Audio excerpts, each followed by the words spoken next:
할렐루야. 네, 반갑습니다.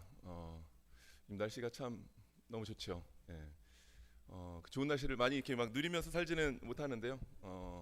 그 좋은 날씨보다 더 좋은 하나님 복음과 함께 하시는 우리 성도님들 되시길 축복합니다.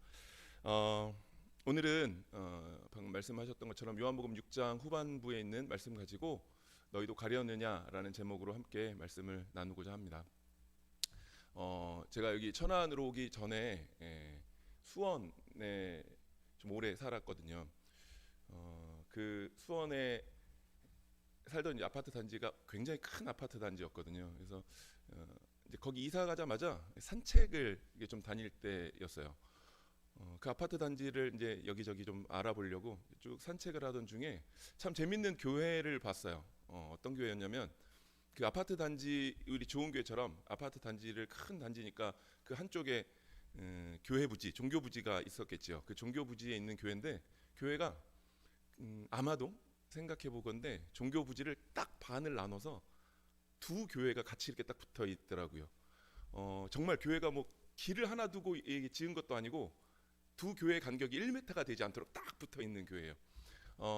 이제 저는 교회 생활 이렇게 오래 해서 이 간판을 보면 알잖아요. 두 개 다 대한예수교 장로교회인데 하나는 통합측교회, 하나는 합동측교회. 이게 두 개가 정말 딱 붙어 있어요.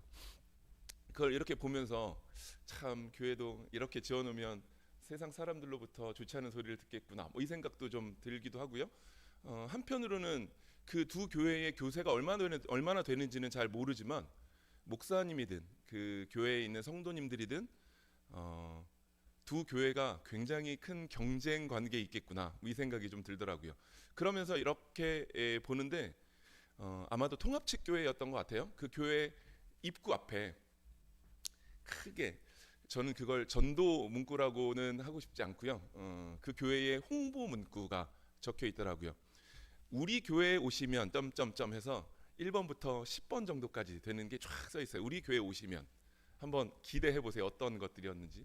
제가 이렇게 눈으로 읽어 내려가는데 1번 뭐 정확한 기억은 아닌데요. 그때 들었던 기억이요. 1번 자녀가 복을 받습니다. 2번 병고침을 받습니다. 3번 사업이 번창합니다. 4번 가정이 평안합니다. 뭐 이런 얘기들이에요. 쭉 읽어 내려가는데 제 마음에 정작 나와야 될 게 안 나오는 거죠. 이제 나오겠지 하는데 10번까지 맨 마지막까지 읽어 내려가는데 끝내 안 나오더라고요. 나오겠지라고 기대했던 게 안 나오더라고요. 제가 기대했던 게 뭐라고 생각하세요? 우리 성도님들께서도 그런 간판을 보시면 뭘 기대하세요? 우리 교회에 오시면 점점점. 제가 기대하기로는 교회잖아요. 그냥 세상의 공동체가 아니고 하나님 말씀, 하나님 복음 위에 세워진 공동체, 그 복음으로 모인 공동체이기 때문에 저는 적어도 우리 교회에 오시면 하나님을 만날 수 있습니다. 죄 사함을 얻을 수 있습니다. 구원받고 영생을 얻을 수 있습니다. 라는 얘기가 나오겠지라고 기대를 했거든요. 그런데 끝내 안 나오고 끝나더라고요.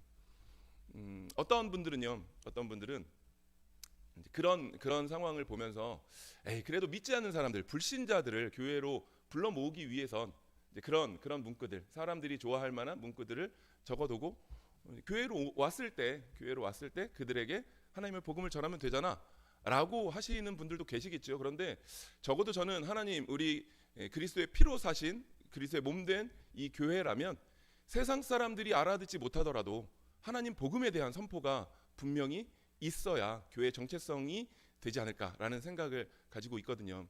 뭐 생각들은 다를 수 있지만 적어도 저는 그렇게 생각을 합니다. 오늘 우리가 읽은 본문 요한복음 6장 60절부터 69절까지 말씀 너희도 가려느냐라는 그 예수님의 음성을 통해서 오늘 이 이야기를 조금 더 우리 성경의 이야기로 같이 묵상해 보고자 합니다. 오늘 본문 6장 60절 말씀 우리 한번 같이 읽어볼까요? 6장 60절 말씀입니다. 제자 중 시작. 제자 중 여럿이 듣고 말하되 이 말씀은 어렵도다. 누가 들을 수 있느냐 한데. 요한복음 6장 60절에 지금 있는 상황에서 보면 적어도 제자는 12명보다 훨씬 더 많이 있었던 상황이에요. 그죠? 이 뒤에 읽어보셨던 내용에 보면 제자들이 떠나가는 모습이 나오고요. 그 중에 12 제자만 남거든요. 그러면 지금 이 상황은 제자가 훨씬 더 많아요. 근데 그게 우리가 알고 있는 베드로, 요한 이 같은 수준의 제자인지 아니면 그냥 흔히 말하는 무리를 이야기하는지는 잘 모르겠지만 어쨌거나 오늘은 제자라고 나와 있고요. 제자 중 여럿이 듣고 말하되 이 말씀은 어렵도다. 중요한 얘기가 나오죠. 이 말씀이 나오죠. 이 말씀. 이 말씀이 뭔지를 아셔야 돼요. 그래서 사실은 요한복음 전체를 통해서 우리가 이 말씀을 예수님께서 우리에게 들려주시고자 하는 이 말씀에 대해서 좀 알아봐야 되는데 시간 관계상 다 알아볼 수는 없고요. 요한복음 5장부터 우리 성도님들은 요한복음 5장부터 혹시 생각이 되시면 오늘 한번 쭉 읽어보시면 5장 6장을 한번 읽어보시면 좋겠고요. 오늘은 제가 짧게 말씀드리도록 하겠습니다. 요한복음 5장에 보시면 제일 처음에 베데스다 연못이 나오죠. 베데스다 연못이 나오고요. 38년 된 병자를 고치시는 예수님이 등장을 합니다. 언제 고치셨냐면 안식일 날 고치셨어요. 일부러 보여주시듯이 뭔가를 의도하시고 38년 된 병자를 고쳐주셨지요. 뭘 의도하셨냐면 자기가 하나님의 아들이심을, 안식일의 주인이심을 증거하시려고, 유대인들에게 증거하시려고 일부러 그때 고쳐주시죠. 그러고 나서는 내가 하나님의 아들이야 라는 선언을 하시죠. 요한복음 5장 24절을 제가 한번 읽어드리겠습니다. 내가 진실로 너희에게 이르노니 내 말을 듣고 또 나 보내신 이를 믿는 자는 영생을 얻었고 심판에 이르지 아니하나니 사망에서 생명으로 옮겼느니라. 그 유대인들, 자기를 하나님의 아들로 인정하지 않는 유대인들과 자기의 존재를 알지 못하는 그 많은 유대 민족들 앞에 이렇게 선언을 하시죠. 나는 하나님께서 보낸 하나님의 아들이야 라는 선언을 하시고요.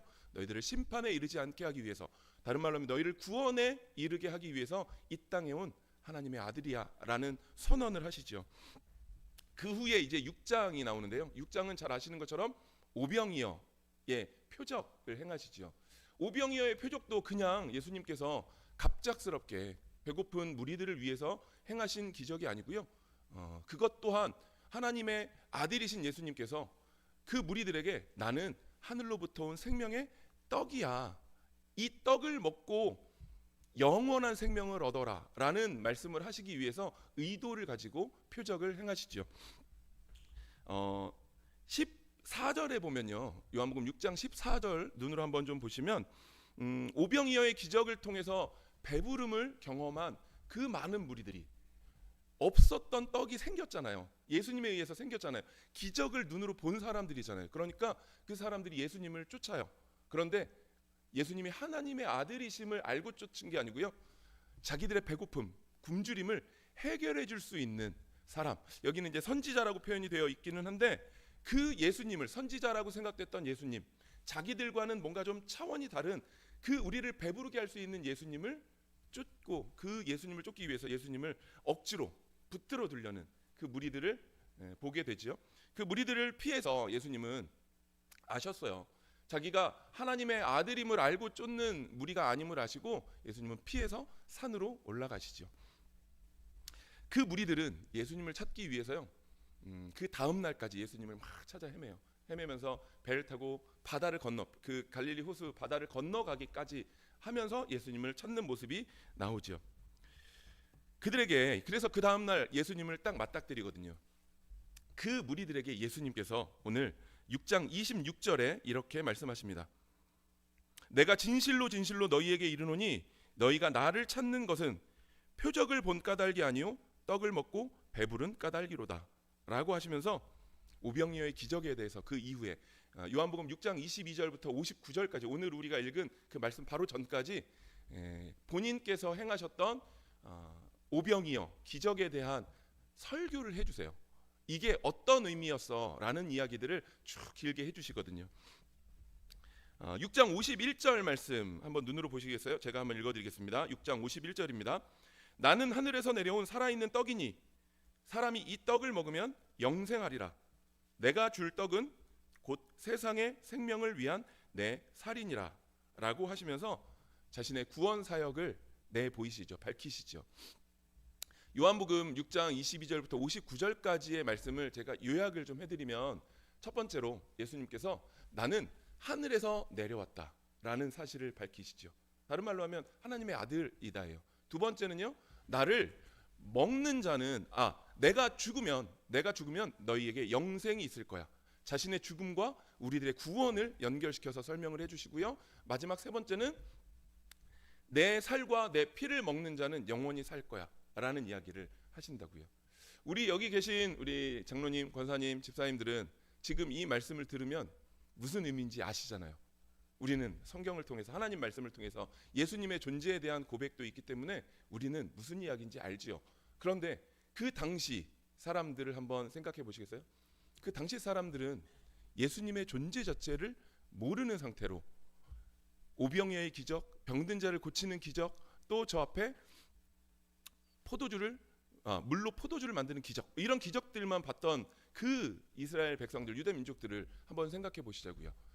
그들이 이 말을 듣고 알아들을 수 있었을까요? 우리는 지금 비행기를 타고 다니는 시대니까, 우주선이 날아다니는 시대니까 하늘이라는 것들이 우리와는 되게 가깝지만 이 당시 사람들은 하늘을 나는 건 새밖에 없었어요. 인간은 하늘을 날 수 없었던 시대잖아요. 하늘에서 내려왔다라는 얘기를 이해할 수 있었을까요? 나를 먹는 자는 살 거다라는 이야기를 이해할 수 있었을까요? 내가 죽으면 너희가 살 거라는 이야기를 이해할 수 있었을까요? 아니요. 이 사람들은 바라보는 시선 자체도 달랐기 때문에 그 이야기를 이해할 수 없는 상황이었을 거예요. 왜? 그들은 예수님이 자기들을 배부르게 해줄 수 있는 사람이다 라는 것만 보고 쫓았던 그 사람들이었거든요. 거기에 그 이해할 수 없는 이야기들을 해주시는 예수님을 바라보면서 모든 사람들이 다 똑같은 생각을 했을 거예요. 와, 이 말씀은 우리가 이해하기 어렵다라는 이야기들을 내뱉죠. 한번 6장 60절 말씀 한번, 아까 우리가 읽었죠. 이 말씀은 어렵도다. 제자들이 그 이야기를, 그 고백을 해요. 하나님, 예수님의 설교 말씀을 듣고 이 말씀은 참 어렵다라는 고백을 하고요. 예수님께서 하셨던 그 말씀들은 정말 성령의 감동하심이 없으면, 성령께서 깨닫게 해주시지 않으시면 정말 이해할 수 없는 말씀이었을 거예요. 이 말씀이 어려워서 들을 수 있는 사람이 없을 것이라는 그 제자들의 이야기에 예수님께서는 61절 하반절에 이 말이 너희에게 걸림이 되느냐? 라고 물으시죠. 그러고 나서 그 뒤에 더 어려운 말씀을 하세요. 그러면 내가 하늘로부터 내려온 생명의 떡임을 믿지 못하겠지. 그러면 내가 하늘로 올라가는 걸 보면 믿을 수 있겠니? 아니, 그래도 니네 못 믿을 걸. 내가 하늘로 올라가는 걸 너희가 보더라도 못 믿을 거야 라는 이야기를 하신다고요.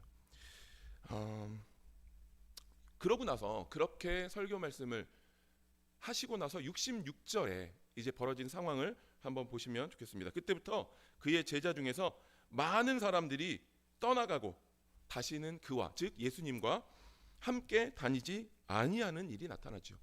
그 많은 사람들이 예수님을 쫓아서 막 다니다가 예수님께서 내 생명의 떡이고 내가 구원을 위해서 왔고 내가 하늘에서 왔고 그 어려운 얘기를 했더니 그 말씀이 듣기 어려워서 이해할 수 없는 그 말씀에 제자들이 하나 실망을 해요. 뭐요? 자기들은 예수님이 우리를 배부르게 할 수 있는 분이라고 믿었는데 얘기를 듣다 보니까 그거 아니라고 얘기하시잖아요. 그러니까 어떻게 돼요? 우수수 떠나가죠. 떠나가는 모습. 그러고 나서 예수님께서 남은 12명의 제자에게, 우리가 알고 있는 그 12명의 제자지요. 12명의 제자에게 이렇게 물으십니다. 너희도 가려느냐? 라고 물으세요. 오늘 여기 계신 우리 성도님들과 한국교회 또 보편교회 모든 성도들에게 예수님께서 이렇게 물으실 거라고요. 이 땅에서의 형통을 바라며, 아까 제가 처음에 서두에 말씀드렸던 그 교회, 글쎄요, 그 교회에서 정말로 그렇게 생각했는지는 잘 모르겠지만 이 땅에서의 형통을 바라며 교회를 다니고 신앙생활을 하는 예수님을 따르는 그 무리들에게 예수님께서 내가 온 것은 너희가 이 땅에서 잘되게 하기 위한 것이 아니라 너희의 죄로 인해서 죽었던 너희를 살려서 영원한 생명을 주기 위함이야 라는 그 말씀을 하시면서 이 교회를 다니고 기도하고 예배를 드리면서 너희의 원함을 이루지 못한다 하더라도 나를 따르겠니? 라고 예수님께서 오늘 우리에게 물으십니다. 저에게도 그렇게 물으십니다. 이 자리에 계신 성도님들, 그 예수님의 물음에 어떻게 대답하시겠어요? 그 이후에 68절 69절 말씀에 그 예수님의 질문에 예수님의 마음에 쏙 드는 대답을 제자 베드로 사도가 대답을 합니다. 우리 68절 69절 말씀 함께 우리의 고백으로 함께 예수님의 그 질문에 너희도 가려느냐라는 그 질문에 우리의 고백으로 함께 읽어보겠습니다. 주여 시작. 주여 영생의 말씀이 주께 있사오니 우리가 누구에게로 가오리이까? 우리가 주는 하나님의 거룩한 자이신 줄 믿고 알았사옵나이다. 아멘. 아멘. 이렇게 고백하실 수 있겠어요? 주님, 우리의 신앙생활을 통해서 만일 이 땅의 사람들이 말하는 그 복을 얻지 못한다 하더라도 하나님 한 분만으로 만족하는 우리의 영혼을 살리는 그 복음이면 충분합니다라는 그 고백이지요. 그 고백이 주님 앞에 올려드릴 수 있는, 그 고백을 진정으로 올려드릴 수 있는 우리 성도님들 되시길 축복합니다. 오늘 말씀을 잠깐 마무리하도록 하겠습니다. 아마 이 책을 읽어보신 분들이 있을 수도 있을 것 같아요. 카일 아이들먼 목사님이 쓰신 팬인가 제자인가라는 책이 있어요. 유명한 책이죠. 아마 책을 읽어보지 않으셔도 목사님이 쓴 책인데 제목이 팬인가 제자인가라는 제목만 들으셔도 대략 무슨 얘기인지 유추가 되시죠. 우리 성도님들께서는 교회 생활을 하시고 신앙 생활을 하시고 기도 생활을 하시면서 우리 하나님께 바라는 것이 뭐가 있으세요? 뭔가를 바라고 나오시는 건가요? 카일 아이들먼 교수님이 쓰셨던 그 책에서 나왔던 팬으로 교회 생활을 하시나요? 신앙 생활을 하시나요? 우리 예수님께서는 제자가 되라고 말씀하시죠. 예수님을 따르는, 그냥 예수님이 단지 좋아서 나에게 주시는 어떤 혜택 때문에 예수님을 따르는 그 팬이 아닌, 그냥 예수님 그 존재 자체가, 나를 구원하신 예수님의 그 사랑 자체가 좋아서 예수님을 위해서 희생할 수 있고 예수님의 그 모습을 담기 위해서 살아가는 참된 예수님의 제자가 되라고 오늘 우리에게 말씀하고 계신다고요.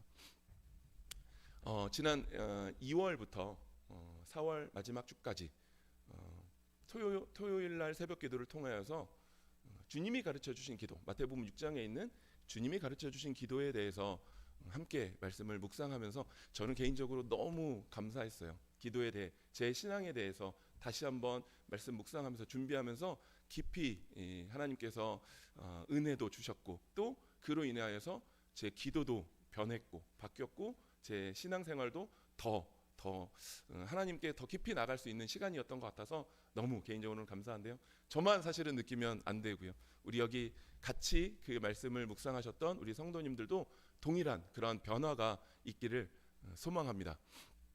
우리 기도라는 것들을 제가 주기도문 말씀 묵상하는 제일 첫 번째 시간에 기도를 내가 원하는 것을 하나님께서 이루어 주시도록 지극정성을 다하는 수단 정도로 생각하는 그 믿음에 대해서 이야기 드렸거든요. 적어도 우리에게 알려주신 이렇게 기도하라, 너희는 이렇게 기도하라 라고 말씀하셨던 예수님께서 가르쳐 주신 주기도문은 우리의 원함을 주님께 구하는 것 아니었지요. 하나님의 이름과 하나님의 나라와 하나님의 뜻을 구하는 기도, 그리고 우리에게 일용할 양식을 주실 것에 대한 확신, 감사의 기도, 그리고 우리의 죄를 용서해 주시고 우리를 악에 빠지지 않게 해달라는 그 간구함, 그리고 우리의 삶을 우리 하나님의 영광으로 올려드리기 위한 그 하나님의 영광을 구하는 기도, 우리에게 알려주신 주기도문에는요, 사람들이 생각하는, 우리 기독교를 생각하는, 이 기독교의 참된 진리, 복음을 알지 못하는 사람들이 생각하는 그 기도와는 다른 기도를 우리에게 알려주셨다고요. 어떤 분들은 내가 원하는 바를 구할 수 없는 것이 무슨 기도인가? 라고 질문하시는 경우도 있어요. 내가 정성을 다해서 하나님 보좌를 움직여서 내가 원하는 바를 얻어야지, 이게 기도지, 이게 기도의 맛이지 라고 생각하는 분도 있을지 모르겠습니다. 또 교회 생활을 하시면서 에이, 복음은 잘 모르겠고 그냥 교회에 오면 뭔가 좀 얻어가는 게 있으니까, 관계도 그렇고 아이들 교육도 그렇고 뭣도 그렇고 재밌으니까 교회 오는 거지 라고 생각하시는 분들도 뭐 있겠죠. 그러나 우리의 기도, 우리의 신앙생활, 또 우리의 고백이 오늘 우리가 읽었던 그 베드로의 고백처럼 이렇게 고백되었으면 좋겠습니다. 주님, 영생의 말씀이 주께 있사오니 주님 한 분, 또 나를 살리신 그 복음이면 충분합니다. 그 복음으로 인해 주님을 결코 떠나지 않겠습니다.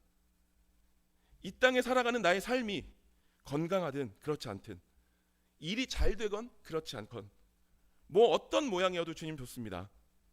하나님의 이름과 하나님의 나라, 하나님의 뜻을 온전히 간구하게 하시고, 우리를 일용할 양식으로 먹이시고, 죄를 사하여 주시고, 우리를 악에서 건져주실 주님의 은혜를 간구하고 고백하며 주님께 늘 영광 올려드리는 삶으로 만족하며 살아가게 하시옵소서. 이런 기도를 우리의 진정한 마음으로 우리 주님께 기도 올려드릴 수 있는 우리 성도님들 되시길 주님의 이름으로 축복드립니다. 끝으로 시편 27편 4편 말씀 4절 말씀 제가 읽어드리고 마치도록 하겠습니다. 내가 여호와께 바라는 한 가지 일, 그것을 구하리니 곧 내가 내 평생에 여호와의 집에 살면서 여호와의 아름다움을 바라보며 그의 성전에서 사모하는 그것이라. 아멘. 우리 함께 말씀 생각하시며 기도하시겠습니다. 은혜가 풍성하신 우리 아버지 하나님, 오늘 이 아침 우리에게 말씀하신 하나님을 만나게 하심에 감사드립니다. 우리 안에 참된 복음이 심겨지게 하시고, 세상 사람들과 같이 우리의 유익을 위한 믿음의 기도가 아닌 참된 하나님 나라와 하나님의 영광을 위한 그 믿음의 기도를 올려드리는 주의 백성들 되게 인도하여 주시옵소서. 복음을 듣고 걸림이 되어 떠나간 그 많은 무리들을 바라보시며 너희도 가려느냐? 라는 예수님의 물으심에 나를 영원히 살게 하시는 예수님이면 충분합니다 라고 고백하는 우리 되게 하시옵소서. 감사드리며 이 모든 기도 오늘도 우리 안에 살아 역사하시는 예수 그리스도의 이름으로 올려드립니다. 아멘. 우리 주님께서 가르쳐 주신